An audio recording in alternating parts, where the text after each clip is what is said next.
la enlevez-moi si n'a pas nanaye. Leute zu folgen. Mais Nansena okende abungi. Aber auf dem Weg, wo er gelaufen ist. Bonjour, bonjour la famille, que mon Dieu vous bénisse abondamment. C'est encore moi, votre humble serviteur, le pasteur Benjamin Kipata.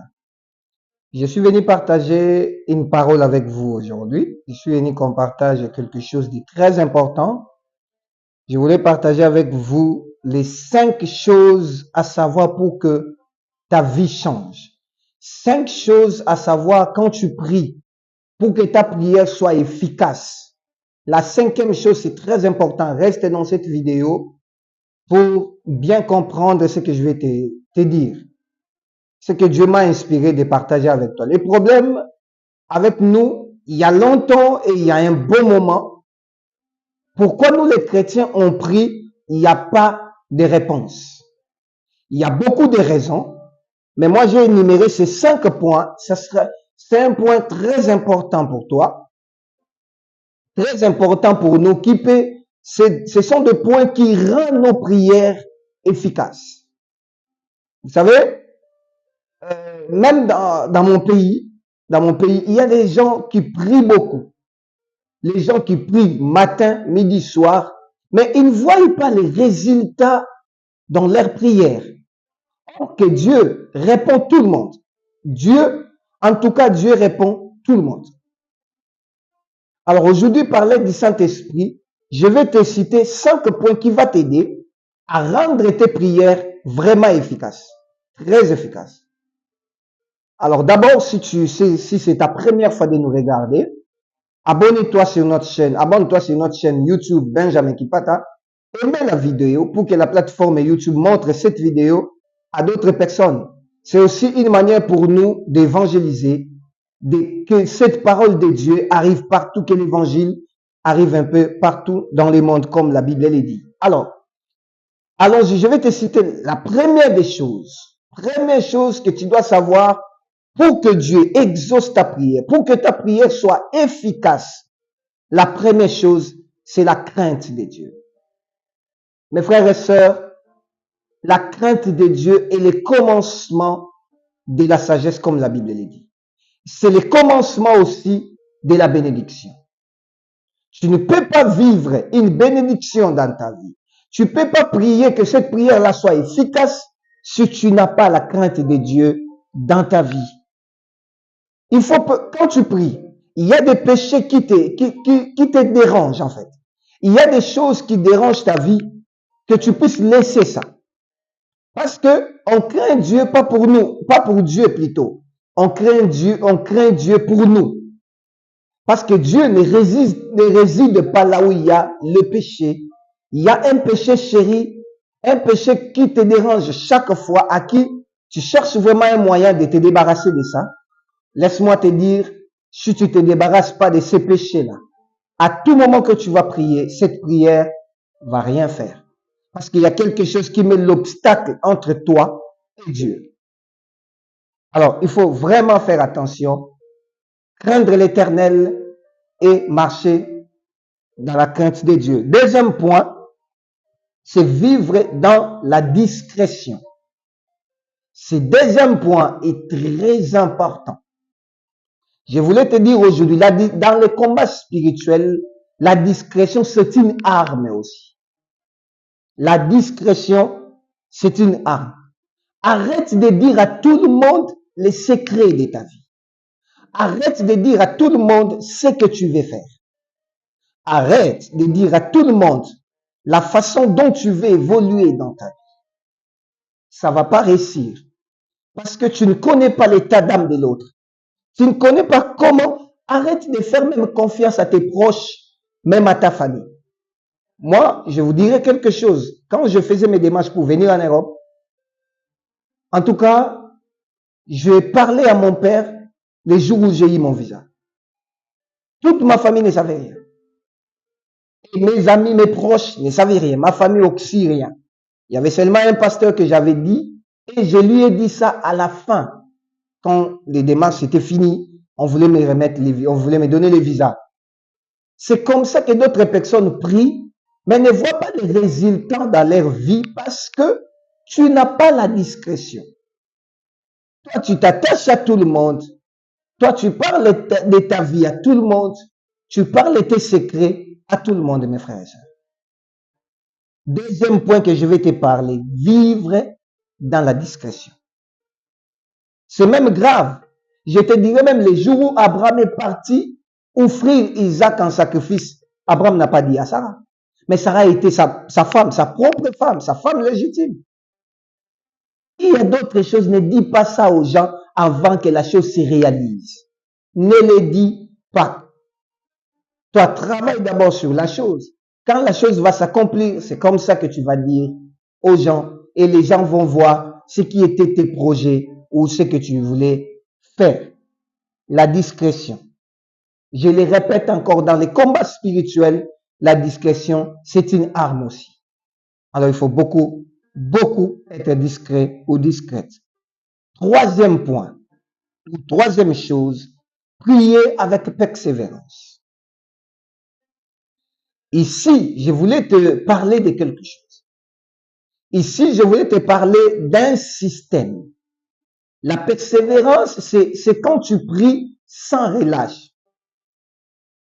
Il y a d'autres personnes qui ne comprennent pas ces versets qui dit prier sans cesse. Donc, ça veut dire, la persévérance, c'est tu pries sans relâche. Si tu ne vois pas la solution, ou tu ne vois pas l'accomplissement de la chose là que tu as prié, tu ne laisses pas. Il y a beaucoup de gens qui prient, ils prient des mois, ils prient un mois ou ils prient des mois, après ils laissent, parce qu'ils n'ont pas vu le résultat ou la réponse à cette prière. Tu n'as pas besoin. Tu as besoin d'abord de prier. D'abord, je vais te donner une stratégie. Quand tu as un sujet de prière que tu pries, je te dis, fais un programme de prière. Ne te fatigue pas. Même tu te fatigues. Dis-toi, je vais faire cette prière pendant un mois. C'est un mois, je vais commencer à prier à 2 heures. C'est un mois, je vais commencer à prier à 3 heures du matin. Donc, je vais commencer à me réveiller à 0 heure de prier, de 0 heure à 1 heure pendant un mois.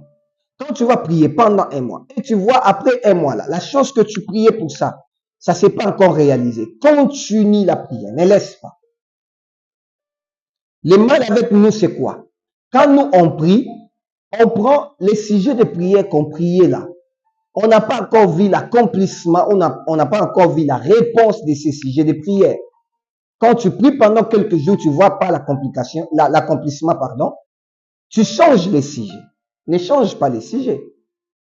Continue à prier sur les mêmes sujets là, même pendant 3 mois, jusqu'à ce que tu verras l'accomplissement. Élisée dit à ses serviteurs, montez. Ils sont montés, ils ont regardé, il n'y avait pas la pluie. Regardez, jusqu'à ce qu'à la 7e fois, il y a eu la pluie. Donc, ça veut dire, il y a d'autres choses, tu n'auras pas la solution seulement comme ça d'emblée directement. Il y a d'autres choses, tu dois vraiment te plonger dans la prière. Tu dois prier pour la chose pendant longtemps. Et Dieu va l'accomplir. Deuxième des choses, tu dois avoir la détermination. Frère, vous savez, souvent nous les chrétiens, quand on prie, ce qui nous manque, c'est la détermination. C'est la détermination et la décision qui nous manque. Quand tu prends une décision de prier, tu dis à Dieu, Seigneur, moi je vais prier ce mois. J'aurai telle chose que je demande. Si tu mets la détermination, tu es déterminé. Tu prends cette décision. Dieu va l'accomplir. Beaucoup de gens prient, mais ils n'ont pas confiance à Dieu, même pas à eux-mêmes. Ils n'ont même pas confiance à leur prière. Tu dois avoir confiance d'abord à toi, à Dieu d'abord, et à toi-même, et à ta prière. La confiance, la détermination. Quand tu pries, sois déterminé. La persévérance marche aussi avec la détermination et la décision. C'est très important. Et 4e point, je voulais vous dire un secret aujourd'hui. Dans ce 4e point, la 4e des choses. La 4e chose, Si tu veux voir l'accomplissement dans tes prières, tu veux voir l'accomplissement dans tout ce que tu fais, il y a d'autres prières que Dieu ne va pas répondre. Il y a d'autres choses que Dieu ne répond pas seulement dans la prière. Il te faut des offrandes. Ce point ici, beaucoup de gens ne les disent pas. Beaucoup de pasteurs ne les disent pas. Parce qu'ils ont peur, peut-être, les fidèles vont dire, bon, non, il y a d'autres choses que tu dois s'aimer. Il y a d'autres choses que tu dois offrir ton offrande à Dieu. Ça ne te demande pas la prière. Ça te demande seulement l'offrande. Si tu offres quelque chose à Dieu, tu donnes quelque chose à Dieu, l'Éternel te convainc, même quand je parle comme ça. Si le Seigneur te met au cœur de s'aimer quelque chose, partout le Seigneur va te mettre au cœur, même chez nous, même dans une église, même chez un pasteur, vas-y le faire, parce que derrière ça, il y a quelque chose que Dieu veut faire. Beaucoup de gens ignorent ces points. Tu n'arriveras pas toujours dans la prière. Tout ne sera pas répondu seulement dans la prière. Il y a aussi les offrandes que nous devons donner à Dieu pour que Dieu ouvre d'autres portes de nos vies. Et cinquième point, je vais te parler de ce cinquième point, la séparation avec d'autres personnes. La séparation avec d'autres personnes. Écoutez-moi, mes frères et sœurs. Quand tu pries, tu veux que Dieu accomplisse quelque chose dans ta vie, que Dieu te répond. Il y a d'autres personnes, il faut se séparer avec eux. Au moment où tu seras seulement attaché avec cette personne, Dieu ne répondra pas. Abraham a marché avec Dieu. Abraham partait avec Dieu. Dieu lui a dit, Abraham, sors de ton pays, de ta patrie, dans le pays où je t'ai montré. Je rendrai ton nom grand. Je ferai de toi ceci, cela. Abraham est sorti. Mais Abraham faisait route ensemble avec Lot. Le Seigneur ne l'avait pas dit de sortir avec Lot. Mais Abraham est sorti avec Lot. Dans tout le moment qu'Abraham partait, où il faisait route ensemble avec Lot, le Seigneur n'a pas parlé à Abraham. C'est le jour où Abraham s'est séparé de Lot. C'est le jour où Dieu a parlé à Abraham. Le problème avec toi, tu t'attaches avec une personne que Dieu t'a déjà interdit à l'autre. Pourquoi tu ne comprends pas que cette relation, Dieu ne veut pas ça? Pourquoi tu ne comprends pas que la personne, même ton partenaire ou ta partenaire, tu ne comprends pas que votre union, ça a amené beaucoup de malédictions dans ta vie? Je voulais demander à une personne. Vous n'avez pas encore vu une personne qui s'est mariée aujourd'hui et on l'a licenciée du travail. On l'a renvoyée du travail. Ça s'est fait. Il y a une personne qui s'est mariée aujourd'hui et il commence à vivre des malédictions dans sa vie. Pour que Dieu réponde à tes prières, pour que tes prières soient aussi efficaces, il te faut aussi la séparation. Abraham s'est séparé de Lot. La séparation est biblique, mais c'est la division qui n'est pas biblique. Laisse-toi conduire par Dieu. Laisse Dieu t'amener là où il veut. Donne à Dieu les volants de ta vie. Ne dis pas à Dieu, Seigneur, tu vois pas, Seigneur, là j'avance. Il connaît tout. Il connaît quel âge tu as. Il connaît même les jours où tu étais né et les jours où tu mourras. Dieu connaît. Les problèmes avec toi. Regarde tout autour de toi. Il y a même des gens que le Seigneur leur donne des signes.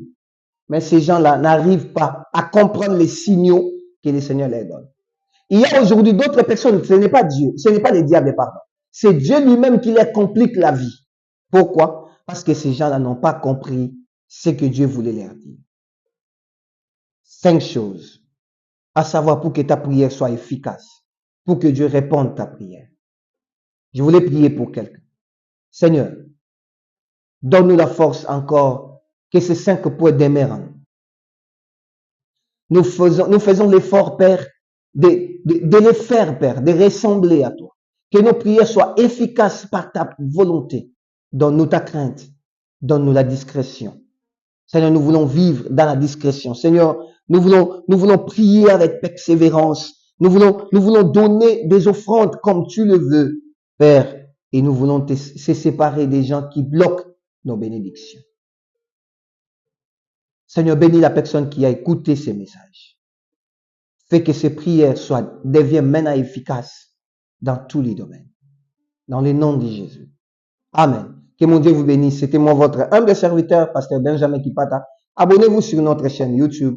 Aimez la vidéo pour que la plateforme YouTube montre ça à d'autres personnes. Que mon Dieu vous bénisse abondamment. Merci.